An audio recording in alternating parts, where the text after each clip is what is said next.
Sta meglio la 21enne ricoverata a Mestre per virus da dengue dallo scorso 28 agosto. La 21enne, residente in Lombardia, era rientrata da un soggiorno nei Caraibi arrivando direttamente in Veneto per far visita ai parenti che risiedono a San Donà di Piave.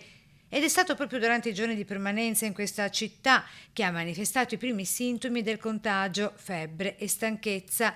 È stata quindi visitata al pronto soccorso di San Donà e successivamente trasferita nel reparto malattie infettive all'ospedale dell'Angela Mestre, dove le è stato diagnosticato il contagio da virus dengue. A seguito dell'accertamento è stato attivato il protocollo che prevede la disinfestazione delle zanzare in un'area circostante al luogo in cui è soggiornato la persona infetta.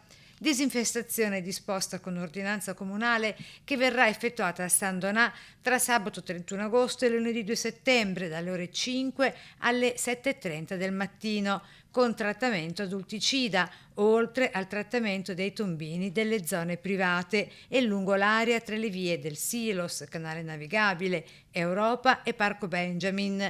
Durante le ore della disinfestazione la ULSS raccomanda di chiudere le finestre e non uscire, specialmente con i cagnolini.